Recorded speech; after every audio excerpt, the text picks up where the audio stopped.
قرآن مجید میں ارشاد فرمایا یا ایھا الرسول کلوا من طیبات، اے رسولو پاک اور حلال کھاؤ، وَاعْمَلُوا صَالِحًا اور نیک اعمال کرو، انی بما تعملون علیم میں تمہارے ہر افعال کو جانتا ہوں۔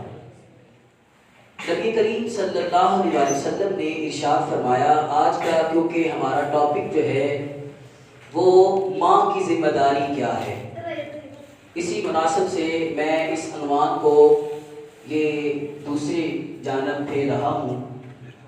تو ماں کی ذمہ داری کیا ہے، اس پہ ایک حدیث اور ساتھ میں ہی حلال اور طیب رزق کھانے کے بارے میں چند گھڑیے گفتگو کروں گا۔ حضرت ابو ہریرہ اس حدیث کے راوی ہیں۔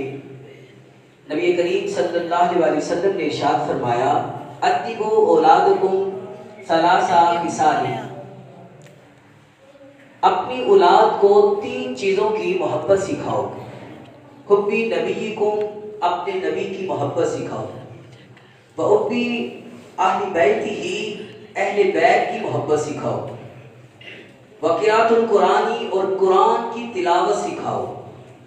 کیونکہ ماں پہلی درسگاہ ہوتی ہے، تو ماں کو چاہیے کہ اپنے بیٹے کو یا بیٹی کو حضور کی محبت سکھائے، ان کو نعتیں یاد کروائے، روزانہ حضور کا ایک واقعہ سنائے، حدیث سنائے، یہ بچے کے دل میں حضور کی محبت پیدا ہوگی۔ دوسرا فرمایا کہ اہل بیت کی محبت سکھاؤ۔ تیسرا فرمایا کہ قراءۃ القرآن، قرآن کی محبت یعنی قرآن کا پڑھنا ان کو سکھاؤ۔ جب آپ کا بچہ قرآن کو صحیح معنوں میں پڑھے گا، اسے سمجھے گا، پھر وہ حلال کی طرف چلے گا، حرام کی طرف نہیں چلے گا۔ تو یہ ماں کا پہلا حق ہے کہ وہ اپنے بچے کو حضور کی، اہل بیت کی اور قرآن کی سمجھ دلائے۔ جس طرح ہم سکول بیچتے ہیں اور ہزاروں روپے فیس دے کر بچوں کو سکول پڑھا رہے ہیں، جو ڈگری صرف چند دن کے لیے کام آنے والی ہے، جو تا قیامت تا حیات جو ڈگری کام آنے والی ہے، ہم اس کی طرف توجہ نہیں کر رہے۔ اپنے بچوں کو سکول کے ساتھ، عصری تعلیم کے ساتھ قرآن کی بھی تعلیم سکھائیں تاکہ وہ حلال اور حرام کی تمیز کر سکیں۔ میں نے جو آیت پڑھی ہے سورۃ المؤمنین کی، اس میں اللہ تعالیٰ فرما رہے ہیں رسولوں کو کہ تم طیب کھاؤ، حلال کھاؤ۔ اب رسول کا نمونہ ہوتا ہے، رسول اسوہ ہوتا ہے امت کے لیے۔ رسول جو کام کرتے ہیں وہی کام اس کی امت کرتی ہے۔ تو یہاں اللہ نے رسولوں کو فرمایا کہ پاک اور حلال اور طیب کھاؤ۔ اس سے مراد کہ امت کو بھی یہ درس دیا جا رہا ہے کہ حلال کھانا ہے، طیب کھانا ہے اور پاکیزہ کھانا ہے۔ نبی کریم صلی اللہ علیہ وسلم کے غلاموں، افسوس کہ لوگ حرام حلال کمانے میں فرق نہیں کر رہے کہ ہم حلال کما کر لا رہے ہیں یا اپنے بچوں کو حرام کا لقمہ کھلا رہے ہیں، ہم حرام کی طرف چل رہے ہیں یا حلال کی طرف چل رہے ہیں۔ پیسے کما کر لاتے ہیں، ہمیں یہ خبر نہیں کہ یہ حلال کے ہیں یا حرام کے۔ جب قرآن اور حدیث آپ کو آتا ہوگا، اس کی سمجھ ہوگی، پھر آپ کو پتہ چل جائے گا کہ حلال کیا ہے، حرام کیا ہے۔ ابی وقاص اس حدیث کے راوی آپ فرماتے ہیں کہ نبی کریم صلی اللہ علیہ وسلم کی بارگاہ میں کسبنا میں حاضر تھا، میں نے عرض کی اے اللہ کے رسول میرے لیے دعا کریں کہ یعنی میں جو دعا کروں اللہ اس دعا کو قبول کر لے۔ تو میرے آقا نے آپ کو کیا ارشاد فرمایا کہ حرام کا لقمہ چھوڑ دو، حلال کا لقمہ اپنے بطن پہ لے جاؤ، جو دعا کرو گے اللہ تمہاری دعا کو قبول کر لے گا۔ یہ مستجاب الدعوات بننے کا طریقہ ہے کہ اپنے پیٹ میں حلال کا لقمہ ڈالو گے تو آپ کی دعائیں قبول ہوں گی۔ آج ہماری دعائیں قبول کیوں نہیں ہو رہی؟ ہم جھوٹ بول کر اپنا مال بیچ کر آتے ہیں، ہم دھوکہ دیتے ہیں۔ تو جب ہم حلال کی طرف آ جائیں گے تو ہمارا سارے کام جو ہیں وہ درست ہو جائیں گے۔ نبی کریم صلی اللہ علیہ وسلم نے فرمایا کہ ترمذی کی حدیث پاک ہے کہ وہ گوشت جنت میں کبھی بھی نہیں جائے گا جس کی پرورش حرام مال سے ہوئی ہو، میرے آقا نے فرمایا کبھی بھی وہ گوشت جنت میں نہیں جائے گا جس کی پرورش حرام لقمے سے کی گئی ہو، اور وہ زیادہ حقدار ہے کہ وہ جہنم میں جائے۔ میرے آقا فرما رہے ہیں حلال اور حرام کی تمیز بیان کر رہے ہیں۔ آقا کریم کے غلاموں، حرام کی صورتیں کیا ہیں میں مختصر بیان کروں گا۔ حرام کی صورت کیا ہے کہ لوٹ مار کا مال، کسی کو لوٹ لینا اور اس سے مال لینا، یہ حرام کا مال ہے۔ اسی طرح حرام کا مال، حرام خوری کا مال، جوئے کا مال، سود کا مال، رشوت کا مال، جھوٹی گواہی کا مال، جھوٹی قسم کا مال، یتیم کا مال، بیوہ کا مال، اور فلموں، ڈراموں اور دوسری حرام کاموں سے جو اجرت ملتی ہے وہ حرام ہے۔ اور اسی طرح بغیر محنت کے آپ کے پاس کوئی پیسہ آ جائے وہ بھی حرام کا پیسہ ہوتا ہے۔ جس طرح سود محنت نہیں کرنی پڑتی، 100 روپیہ دے 200 واپس لے رہے ہیں، تو 100 روپیہ سود آ رہا ہے، محنت کی ہے، تو اس پہ کیا ہے کہ حرام ہے۔ جس پہ محنت نہ کی جائے وہ پیسہ انسان کے لیے حرام ہے۔ نبی کریم صلی اللہ علیہ وسلم نے مزدور کے ہاتھ چومے، فرمایا کہ جو شخص محنت ہاتھ سے کر کے کما کے لائے گا میں اللہ کا رسول ان کے ہاتھوں کو چوم لوں گا۔ تو حضور نے مزدور کے ہاتھ چومے ہیں، محنت کرنے والے کے ہاتھ چومے ہیں۔ آقا کریم رؤوف الرحیم کے غلاموں، نبی کریم صلی اللہ علیہ وسلم نے فرمایا کہ لقمہ حرام جب بندے کے جسم میں چلا جاتا ہے اس کی نحوست کیا ہے۔ مقاشۃ القلوب کے اندر یہ بات درج ہے کہ جب آدمی کے پیٹ میں کوئی حرام لقمہ چلا جاتا ہے، حرام لقمے کی بات ہو رہی ہے، حرام کھانے کی بات نہیں، ایک لقمہ اگر انسان کے پیٹ میں چلا جائے تو میرے آقا فرماتے ہیں کہ حرام کا لقمہ جب جائے گا آسمان اور زمین میں جتنے فرشتے ہیں لوئی نہ اس بندے پر لعنت کر رہے ہوتے جس کے پیٹ میں ایک حرام کا لقمہ چلا جائے، اور اگر اسی حال میں وہ فوت ہو جائے کہ اس کے پیٹ میں حرام کا لقمہ ہے تو وہ جنت میں کبھی نہیں جائے گا، وہ سیدھا جہنم میں جانے والا ہے۔ امام اعظم ابو حنیفہ کیونکہ آپ کپڑے کا کاروبار کرتے تھے تو آپ نے اپنے صاحب سے کہا جو آپ کا کپڑا بیچنے والا تھا کہ اس کپڑے میں عیب ہے، جب تم اسے گاہک کو دو تو اسے بتا دینا کہ اس میں عیب ہے۔ تو اس نے جب کپڑا بیچا تو نہ بتایا کہ اس میں عیب ہے۔ بعد میں امام اعظم ابو حنیفہ کو پتہ چلا کہ کپڑا سیل کر دیا ہے اور گاہک کو نہیں بتایا کہ اس میں عیب تھا، آپ نے اس سے جتنے پیسے ملے آپ نے اس کو صدقہ کر دیا، کہا کہ یہ حرام ہے، میں نے اس سے جو کمایا ہے حلال کھانے والا ہوں، اس لیے امام اعظم بنے۔ تو وہ آپ نے سارا صدقہ کیا تو وہ صدقہ کتنا بنا؟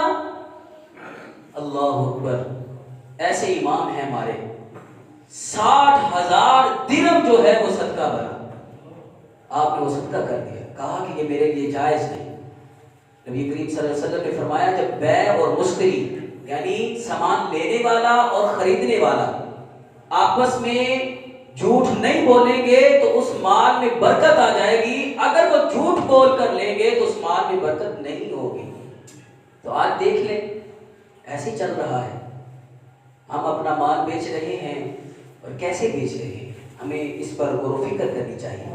آقا کریم نے ارشاد فرمائے، بخاری کی حدیث پاک ہے، یأتی علی الناس زمان لا یبالی المرء ما اخذی منہ من الحلال ام من الحرام او کما قال رسول اللہ صلی اللہ علیہ وسلم۔ میرے آقا نے فرمایا کہ ایک زمانہ آنے والا ہے لوگوں کو نہیں پتا ہوگا کہ یہ مال حرام طریقے سے اس کے پاس آیا ہے یا حلال طریقے سے آیا ہے۔ تو آج دیکھ لیں یہ حدیث آج کے اس پرفتن دور پہ فٹ ہو رہی ہے۔ ہم ایک ایپ جو ہے وہ آیا ہے، یہ عالمی اداروں کی مبین ایک سازش ہے جس کے نتیجے میں یہ ایپ کا ایجاد ہوا ہے اور یہ لوگوں کو گمراہ کر رہے ہیں۔ اس ایپ میں نیٹ ورک کیا ہے کہ IDA اس میں $21 جمع کروائیں تو آپ کو $15 دیں گے، اور آپ جتنے ان کے قسمت بڑھائیں گے وہ آپ کو مزید لالچ دیں گے۔ تو اس طرح اس سے پہلے بھی کئی کمپنیاں آئیں، انہوں نے انویسٹمنٹ کروائی، ایک قلیل مدت تک رہی پھر غائب ہو گئی۔ اب یہ جو ایپ ہے یہ بھی اسی طرح کا ہے، آپ کو نہیں پتا اس کے چلانے والا کون ہے، وہ یہودی ہے، نصرانی ہے، وہ نان مسلم ہے، وہ کون ہے جس کو آپ اپنا پیسہ جمع کروا رہے ہیں۔ آپ ایک بات یہ دیکھیں کہ آپ جس کو پیسہ جمع کروا رہے ہیں آپ کو اس کی خبر ہی نہیں، تو یہ مال، یہ بے جو ہے یہ جائز ہی نہیں کہ آپ کسی کو پیسے دے رہے ہیں اور وہ آپ کو اس کا پتہ ہی نہیں۔ دوسری بات، جب آپ اس کو پیسے دے رہے ہیں تو وہ پیسے کہاں انویسٹ کر رہا ہے؟ وہ اس سے جوا تو نہیں کھیل رہا، اس سے شراب تو نہیں خرید رہا، وہ اس کے ساتھ کوئی برا کام تو نہیں اس نے کیا ہوا۔ اس سے جو آمدنی مل رہی ہے وہ آپ کو ملے گی، کیا وہ حلال ہوگی؟ وہ حرام ہوگی، اور وہ حرام کے پیسے آپ کے حلال مال میں جب آئیں گے تو ان کو بھی حرام کر دیں گے۔ اس لیے اس بے وقوفی سے بچیں، کیونکہ آپ کو نہیں پتا یہ کب بند ہو جائے۔ یہ ایک رزق ہے، اور رزق والا معاملہ جو ہوتا ہے یہ گناہ میں آ جاتا ہے، کیونکہ آپ کو نہیں پتا کہ یہ کیا چیز ہے، کہاں سے اس کی ابتدا ہوئی اور کہاں اس کی انتہا ہے۔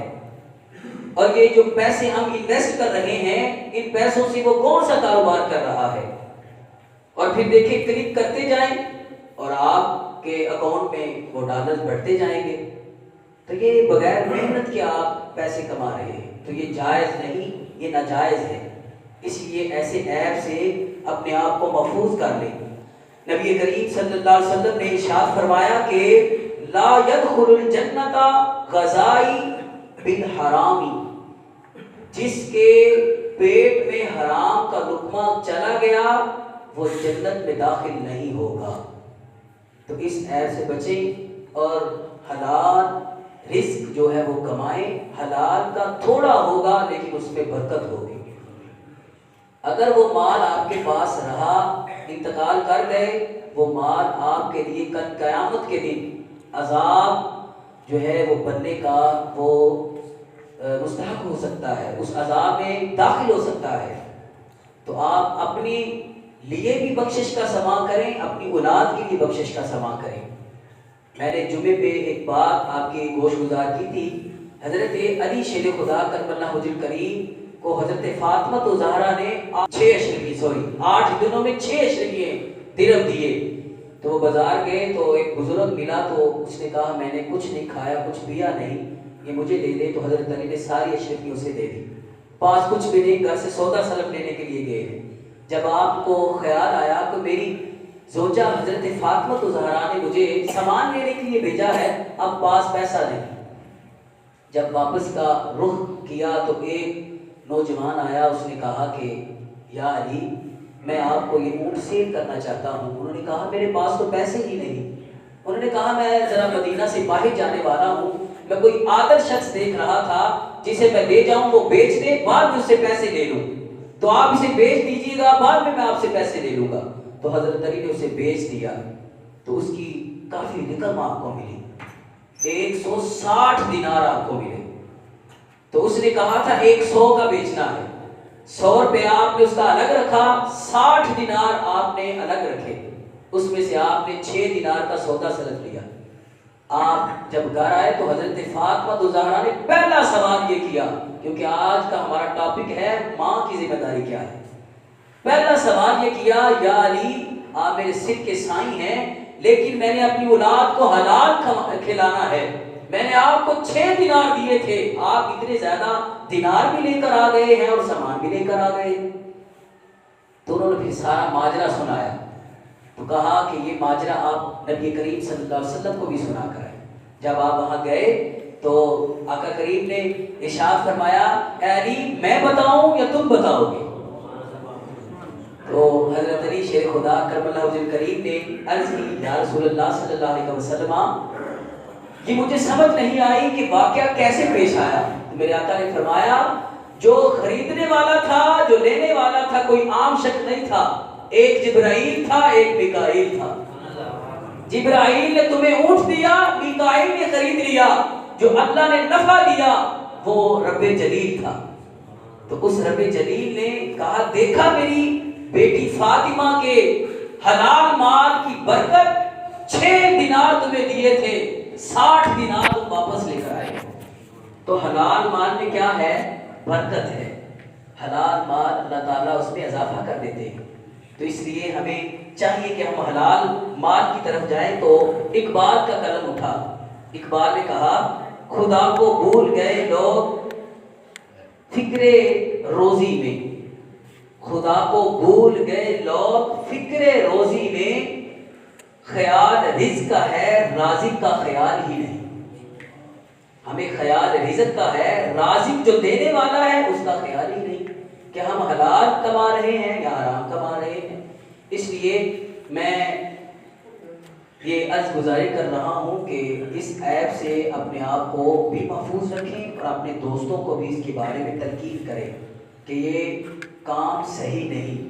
جنہوں نے انویسٹ کر لیا ہے یا کر رہے ہیں، ابھی رات کو یہ باہر گلی میں لڑکے نوجوان بات کر رہے تھے کہ لوگ بڑا پیسہ کما رہے ہیں، میں بھی انویسٹ کرنے لگا، میں بھی کرنے لگا۔ اس نے کہا جی میں بھی کر رہا ہوں۔